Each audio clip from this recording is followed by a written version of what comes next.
2022, a war raging over Ukraine has created a rift in the left. The West has drawn on revolutionary theory to formulate a complex analysis of the situation. In the East, however, the left has taken a slightly more direct stance.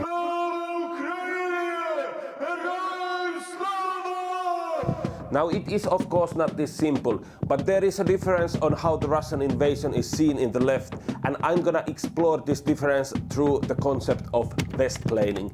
Westplaining is a term created by Eastern European left to describe how Western left ignore agency of Eastern European societies and see them as pawns of Western imperialism. Ukrainian war has revealed how widespread Westplaining is in the left, and even some anti-authoritarians are falling for it. To exemplify, I start with this recent interview by none other than Noam Chomsky, whose parents, by the way, were born in present-day Ukraine and Belarus. In an interview published in the Financial Review, Chomsky condemns Putin's criminal invasion, but falls into Westplaining in framing the conflict. According to him, there are only two ways of looking at this question. You either see the conflict as a result of Putin's mental state, or you look at the facts like that in fall 2021, US came out with a strong policy statement calling for enhanced military cooperation with Ukraine, further sending of advanced military weapons, all as a part of enhancement program of Ukraine joining NATO. According to Chomsky, we should pursue the opportunities that exist for negotiated settlement in order to avoid nuclear war. Everything else he says about the conflict in this interview is pointing out hypocrisies and contradictions of US foreign policy. So what does he suggest actually? Surely his idea is not yielding to Russian terms of peace. Well, that's pretty much what he is proposing. In a video published by The National, Chomsky clearly states that supporting Ukraine is to move on to facilitate the destruction of Ukraine and possibly a nuclear war, and that the alternative is to move towards a negotiated diplomatic settlement, and that the settlement will be ugly, and that it will have to be a settlement that agrees on neutralization of Ukraine and leaving Donbass and Crimea to Russia for the time being. Now I must ask, what is missing here? Well, it is the view of the people in Ukraine and the opinions they have on the conflict. And there are many often contradictory opinions, of course, but that's not the point. The point is that in this view, the opinions of the left or people in general in Eastern European countries are insignificant. They don't matter. The West knows the best. But unlike Chomsky proposes, there are many other ways of looking at the conflict, and the discussion closer to Russia is more nuanced, and the analysis of Putin's actions is not based on Putin's mental well-being. At this point, we know that the Ukrainian army has outperformed themselves, while the Russian army has underperformed. There is a widespread understanding in Eastern European discussion that any kind of negotiated settlement is just the break Putin desperately needs to regroup, and that he's not gonna honor any kind of peace agreement, but just use them to facilitate a new attack. We have also seen atrocities committed in areas previously controlled by Russian army, and I find it very likely that any area left to Russia as a part of diplomatic settlement would face similar kind of borderline genocidal acts, like mass displacement of Ukrainian people, separating children from adults, forced disappearances, and replacing parts of local population with Russian citizens.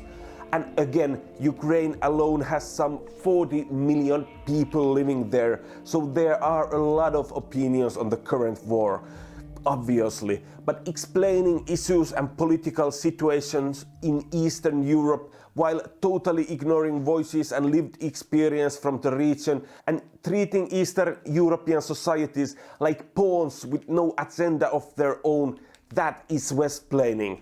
And it's not just Chomsky in his old age.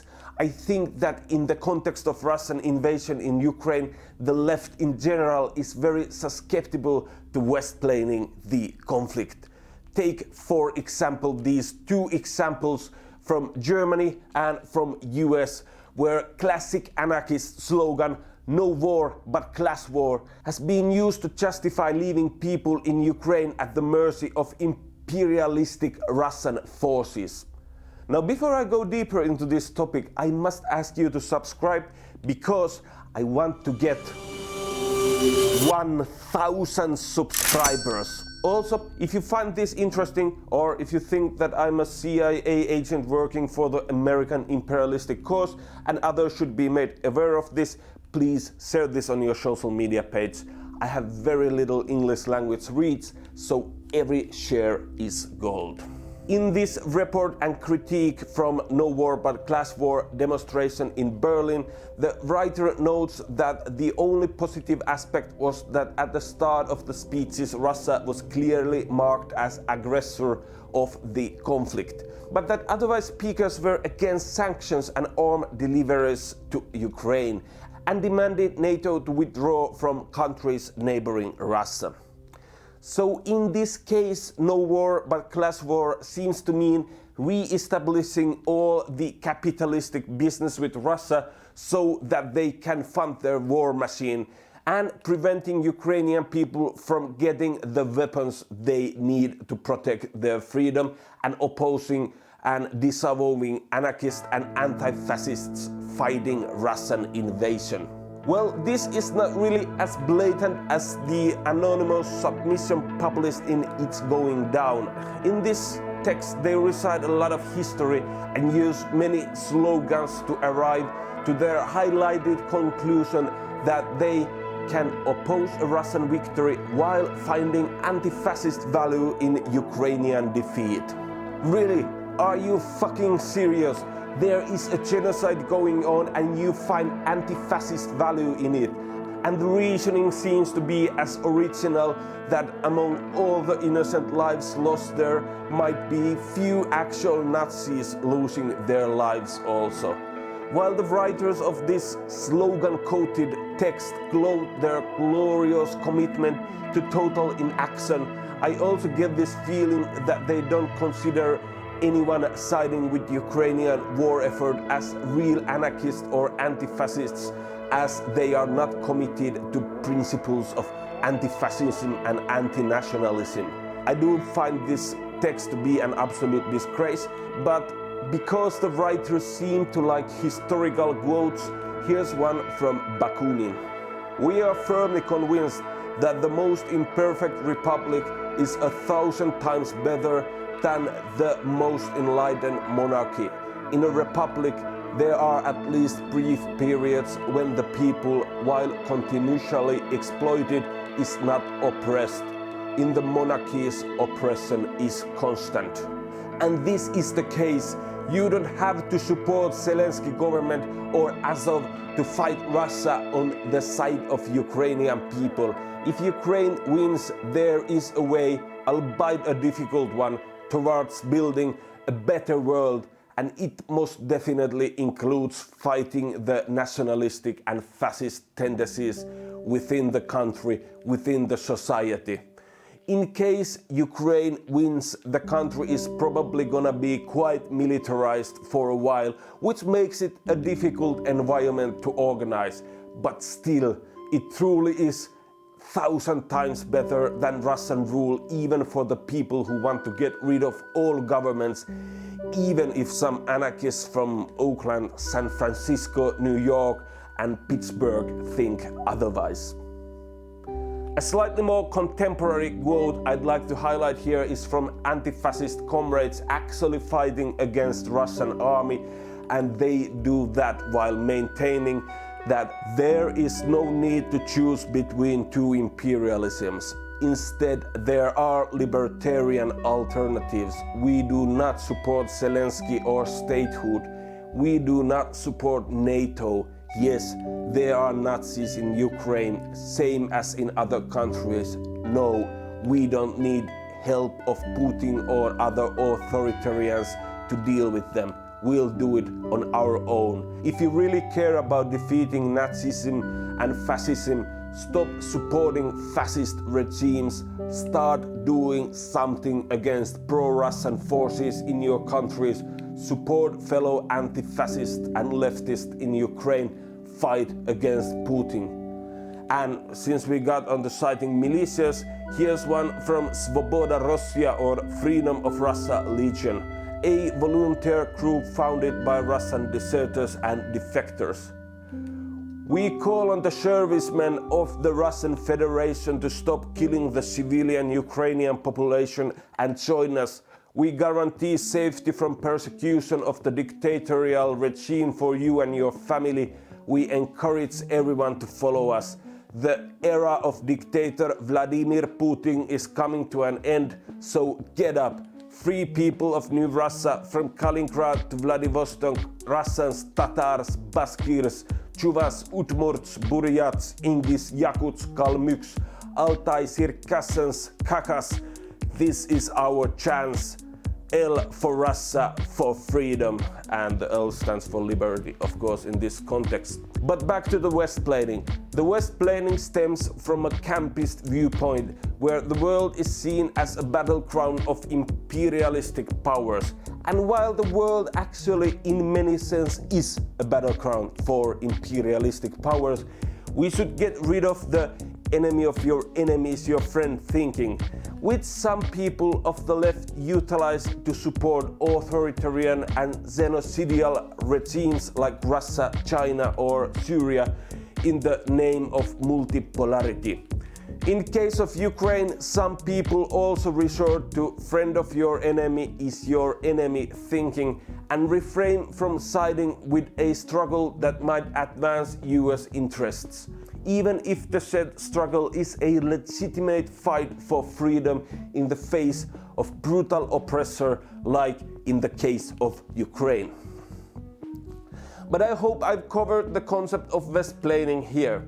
Now, I didn't only make this video essay to complain about various anti-authoritarians who, in my opinion, are totally ignoring any legitimate concerns from people living in the Eastern European countries in matters that directly affect them.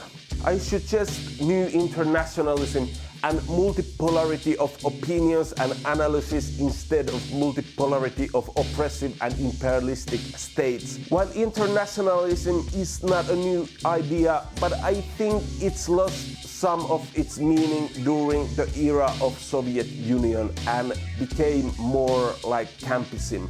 We really have to have more choices than just watching idly by as the events in Ukraine unfold, repeating Kremlin talking points to justify our inaction, or to jump uncritically into bed with NATO and support everything NATO does. We should be more international in our analysis and build upon local knowledges. And I don't really know about you, but I feel that the world is moving to gradually more unstable direction with huge existential questions like the climate change, climate crisis, and mass extinction of species looming over everything. If we want to be able to navigate in this constantly changing landscape, we cannot just repeat slogans and theories that applied to world 100 years ago. We need that internationalism to produce new situated knowledge and understand that not every knowledge applies everywhere. There are no single blueprint-like solutions. And while this video essay is more concentrated on Westplaining in the context of Eastern Europe and Ukraine specifically, similar questions should be asked about Eurocentrism and global North in relation to global South. And if we think ahead, one big question is the future of Russia. If we want to be prepared for a different Russian futures, good ones, bad ones, we must listen to Russian people, not the Russian state media, but Russian opposition movements and activists. And actually there was just now a demonstration in my town Tampere, organized by local Russian-speaking citizens from Russia and Belarus. It was organized against the Russian invasion in Ukraine, and I did actually interview one of their organizers because I wanted to get more perspective on how Russian-speaking citizens see the situation and also ask about the role of the state media. This also gives me excuse to roll a short montage of Tampere city center. Кто пойдет по следу одинокому, сильные да смелые голову сложили в поле, в бою. Мало кто остался светлой памяти, в трезвом уме да с твердой рукой в строю, в строю.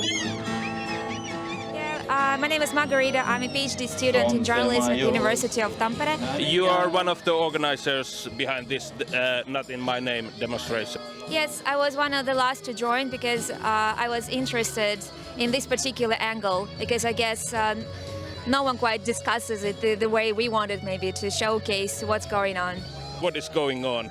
Well, basically a tragedy is going on. It's a tragedy for both, I would say for three parties, Ukraine, Belarus and Russia. And this war is senseless and it's going to bring really horrible consequences. Just today I watched an interview by Georgy Yavlinsky, who is a party member of Yabloko, and he says that basically this is a suicide. And it is a suicide and there are various stakeholders that are trying to kind of take their piece out of it. What is the role of Russian state media in this conflict? Definitely now the only role of the state media is to follow one particular agenda, is I wouldn't say zombieing people, but rather pushing them in, like, to believe in the right narrative. Welcome back, and I hope you liked my city. I want to note here that I don't propose rejecting theoretical discussion in favor of practical issues. However, we should be honest with ourselves if and when our theories fall short. And we really must not force reality to fit into the theoretical framework to find an ideologically pure position and then slogan code it for comrades to swallow. Because there never really was a single road forward to the glorious revolutionary future, only faint intersecting paths with a good lot of them leading astray. If we want to move forward, we must be open to new viewpoints and not thin down our analysis to dogmas. Because you can just look at Putin to see what happens when you're only surrounded by people who agree with you on everything. Your judgment becomes clouded, your analysis flawed, and you end up attacking wrong places for the wrong goals and fail to achieve even those. And I find the amount of Westplaining that has surfaced after Russian attack in Ukraine as a symptom of lazy thinking in the left, where analysis has been replaced with dogmas. But the good thing is that it's not that hard to overcome. The analysis is there. We just need to read it, hear it, and learn to take it into account. If we are serious of creating new worlds, better worlds, worlds that are both environmentally sustainable and worth living in, not just for the few, but for the many, we have a lot to learn. And in the spirit of learning, I'd like to end this video with a poem by Eeva Kilpi. Minä pidän ihmisistä, joilla on avoin mieli, ihmisistä, jotka pystyvät sanomaan ai, niinkö, vai niin, en tiennytkään, tuota en tullut ajatelleeksi. Thank you for watching. Write your opinions in the comments. I'll try to answer all of them. And feel free to disagree also. If you want to support my channel, consider checking my new Patreon. There's whopping 0 subscribers at the moment, but I'm gonna publish behind the scenes material and some extra stuff in there. The link is in the description. Also, I cannot stress enough how much social media shares help my channel. So if you can share this on Twitter, Instagram or Facebook, I appreciate a lot.